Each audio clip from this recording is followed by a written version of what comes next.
everyone, my name is Sheila and welcome to Variety Varnish, and today we're going to talk about all the polishes that I used for the month of July. I'm late again, I am so sorry about that, but I have a good excuse. So I was supposed to record and upload a video last Sunday, but I didn't because I spent time with my family at the lake. I mean, can you blame me? But better late than never, right? So I'm here now and we're just gonna go ahead and talk about these polishes because I have a couple of them, definitely much more than what I had last month, just because I did a lot of nail art and stuff like that. So I want to go ahead and get started. So, July started off the bat with the holiday, July 4th holiday, and so I did attempt a little bit of a nail art. It turned out okay. I mean, I'm not the best at nail art, but I did use 4 polishes for that. I'm going to briefly talk about them quick and fast. So the 3 colors are just literally primary red, white, and blues, and I had a little bit of a fun glitter polish that I used. So for red, I used Tenten nail polish in tomato red. This is actually a brand from my motherland, the Philippines. It's 5 free, and yeah, it's an excellent formula. I was actually really, very pleased with the formula. I'm gonna probably do a dedicated video for this brand because I think it's really excellent, especially for all my Filipino friends out there. So I'm not going to talk much about it, but tomato red, Tenten nail polish, excellent formula. And then I'm not going to jump into blue just yet. So for white, I did the KL polish paper snow, and this is, just your regular stark white polish. A lot of people raved about this. I wasn't super impressed with the formula. I didn't find that it was different from any other whites that I've ever used. So, but it's good. I'm going to try stamping with this to see, and it's good to have. It's a basic white to have. And then for blue, I used H&M's Lapis Lazuli, which is a beautiful, just primary blue. Beautiful formula, dries super fast. This is like a basic staple in my collection that I really, really love. And then for the glitter polish that I used NCLA for Barbie, which is Barbie Party. It has stars and like holographic glitter in it. I like it, except that I felt like I had to really dig for the stars on this one. And so, I had a little bit of a hard time sort of just positioning all the stuff that I needed to position on the nail art. But, whatever. I mean, it's fun to have. That's it. So then the second nail art I attempted was also a giant fail. I tried to do a gradient. So I had just watched Aladdin, the actual motion picture, the live action motion picture, I should say.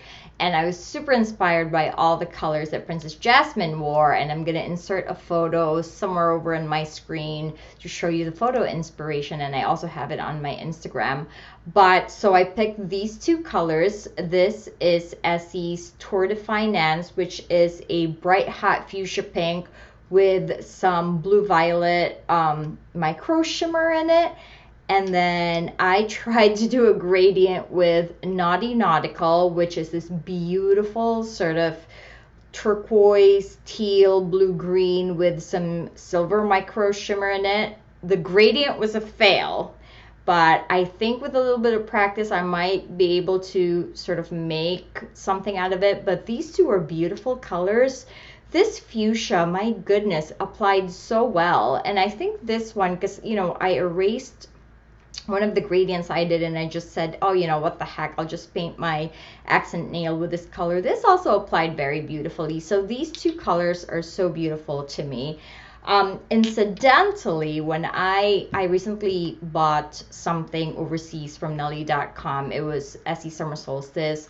If you follow me on Instagram, you know all about my excitement over that. But I did pick up another polish with that order, and it's All Night Long. This is also a Scandinavian exclusive, and look how close the color is. So wait, let me do 2 of the Essies right there. So do you see how close the color is? All Night Long right here, I don't know if you can see, but All Night Long is just a little bit purple, a little bit more purple than pink. And this is actually the same sort of blue micro shimmer, blue purple micro shimmer.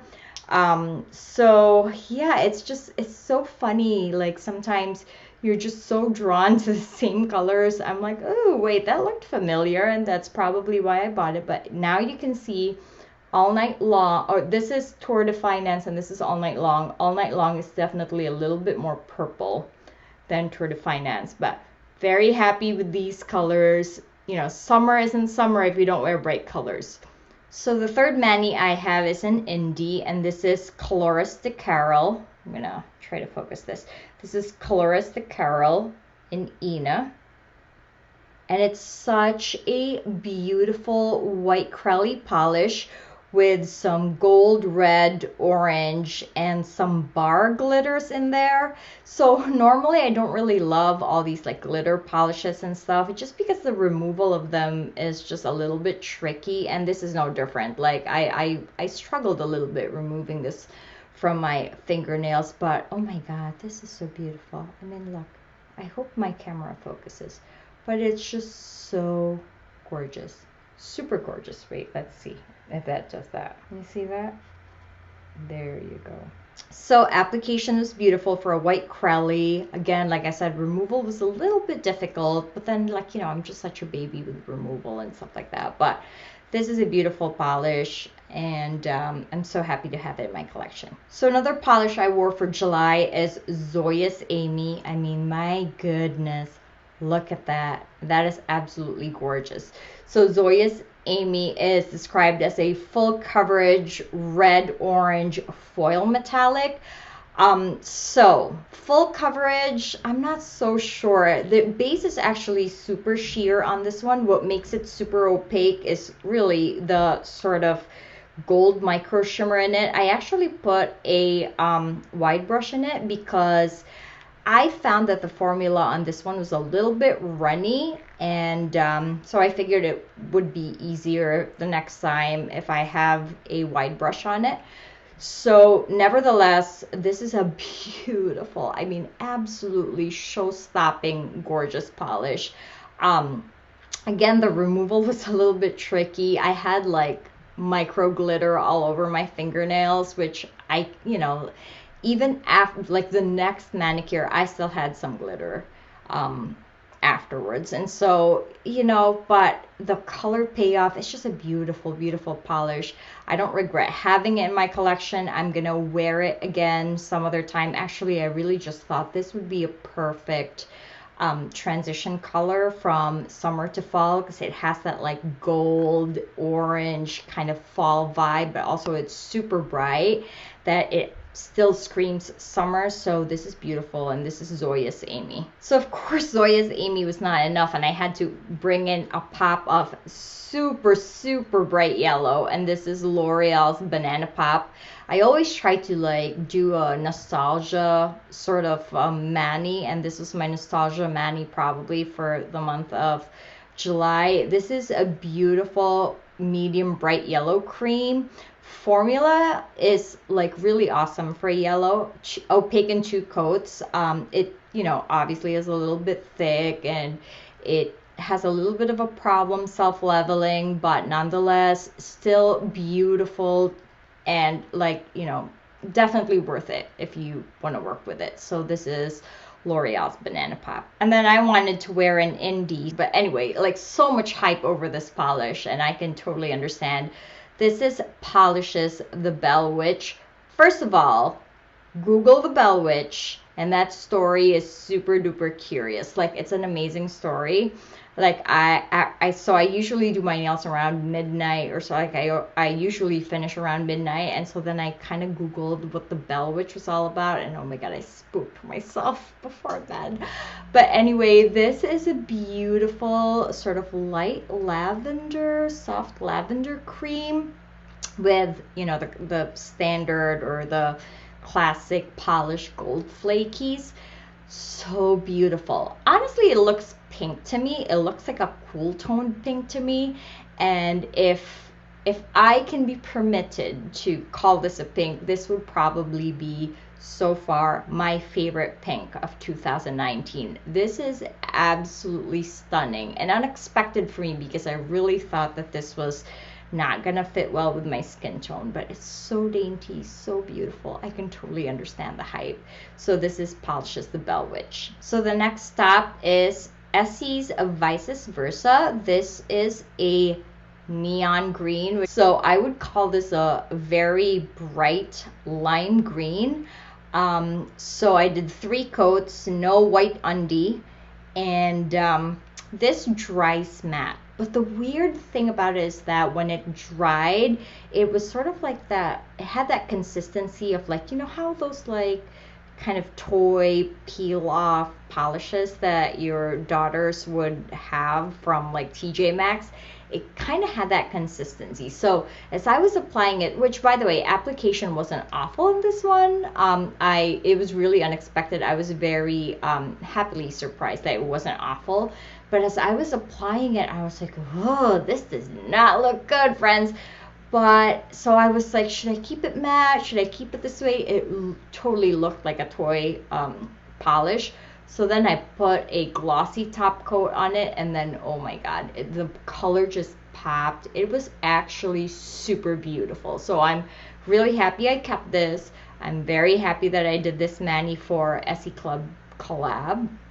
That was hashtag on Wednesdays we wear neon, and so that is Essie's Vice Versa. So I picked this Cuticula Dole Whip Wonderstruck top coat from Pahlish Pickup, and when it arrived, I could not wait to put this on. First of all, it smelled super yummy. So this is basically like a gold flake top coat that smells like pineapple, and I love pineapples. It reminds me of home, it reminds me of the tropics, it reminds me of vacation, and so I couldn't wait to wear it. So I took it and I put it on top of Essie's Tart Deco. Now Essie's Tart Deco is, you know, a coral, and like I said in my previous video, I wanted to wear coral, just like a straight up coral for living coral. And this is one of, you know, Essie's cult classics. Now, application on this, it was moderately easy to apply. Like, I wouldn't say it was easy peasy. I think I did 2 or 3 coats. The formula is a little bit thick, and it's a little bit having a hard time on the self-leveling situation. And so, but it's not like awful like turquoise and Keiko's. I still managed to get like a nice even application on this one. And of course, this, oh my goodness, I am a sucker for flakies. And what I love most about this flaky top coat is that it's so subtle. So it doesn't look like some gold foil that's just like crumpled and crushed on your finger, which sometimes I don't like that look. This is just like a beautiful, subtle gold flaky on top of any polish. Was this a good pair together? I'm not really very sure. I think that other polishes could have done this top coat a little bit better justice, but I'm definitely going to experiment. I actually picked up an OPI that's like a creamy white. I want to put this on top of it. I think it's going to be gorgeous. But yeah, so these were the 2 manis that I used for one of my manis in July. So then the next mani I have, I'm not going to talk much about because I have a dedicated video for this, and this is Joyous Walker. Now this is an absolute beautiful polish that is actually more unique than I anticipated it to be. So you know, obviously again, if you compare it to Pacific Blue, this is a lot brighter. It has a lot more white, and for me it actually looks more beautiful. It looks a little less primary and a little bit more unique of a blue to me. So love this, keeping this, and this is going to be on my fingers, on my toes for a very long time. So then of course my last polish for July is Painted Polishes Ice and Fire, Fire and Ice, Ice and Fire. And this, oh, look at this. I hope it focuses too. So I'm just gonna do this. So this is a light blue Crelly with some red, gold, and like I think multi-chrome flakies in it. Oh my God, this is super gorgeous. So this is obviously inspired by the Song of Fire and Ice from Game of Thrones. And you know, I've been eyeing Polish pickup for a really long time, and I never really had the sort of urge to purchase. And then I saw this polish, and I'm telling you, ever since I bought this polish, which was what, June of 2019, I have not stopped buying from Polish pickup for every single month thereafter. And so this is like trouble for me. But this is beautiful. I mean, I have no words. On the fingernails, it looks like autumn leaves, like jeweled autumn leaves against a cloudless sky. This is just absolutely beautiful. And so I'm very happy that I was able to pick it up. It was so popular. They did a rewind for it. If you ever find it in a D-stash, pick it up because it's super beautiful. It really is worth it. And that's Painted Polishes Fire and Ice, or Ice and Fire. I still can't remember. I'm sorry. And so then I only did one pedicure, and that's kind of gross, right? That's gross. But I don't know why. It's Live Love Polishes Popsicle, and you can see how bright of an orange that is. Like, my goodness. Yeah, so this is from the 2018 Manhattan Beach trio that they did, and this is a bright neon traffic cone orange. And for an orange, it was very easy to apply. I again did not put a white undie underneath this because I am lazy, and it turned out beautiful. It lasted forever on my toes, and I just it looked so beautiful. I just didn't want to like take it off. So then like August rolled along, and I still had this in or on my nails, and I was like, ugh, that's kind of gross now. But so I changed it, and I don't have this on my nails now, thank God. But beautiful color. I really ought to buy more Live Love polishes because they're beautiful. The formula is super easy to apply. They last forever. This one was gorgeous. I'm going to keep this around, and maybe next year I'll wear it on my fingers. Who knows if the neon rage is still on. But yeah, this is Live Love Polishes Popsicle. So those are all the polishes I wore for the month of July. I'm not going to hold them up because there are a lot of them, and I'm just going to be like awkward, and like it'll just start falling all over the place. But yeah, so those were all the polishes that I wore for the month of July. And let me know what you guys think. Comment down below if any of those polishes sort of inspired you, or if you're planning to pick any of those up, or if you already have them in your stash and you kind of forgot about it and now you want to wear it. So, you know, whatever. Just comment down below if you have any thoughts. And I'm going to, again, try to attempt doing this and posting this much earlier next month. So, you know, I should not make promises that I can't keep, but I will try. That's a good promise. Trying is a good promise. But anyway, as always, thank you so much for, you know, being here with me to chat about anything and everything nail polish. And again, if you haven't already, please subscribe. I would really appreciate it. The bell button is right there for you to click if you wanted to be notified every time I post new content, because clearly content. Did I say content? Content. Because clearly I'm constantly late and I can't follow my own schedule. I blame that on my kids. No, I'm joking. But anyway, yes. So bell button for notifications. And again, thank you so much. I appreciate it. I'm having so much fun doing all of this for you. And I will be seeing you in my next video, hopefully. Bye.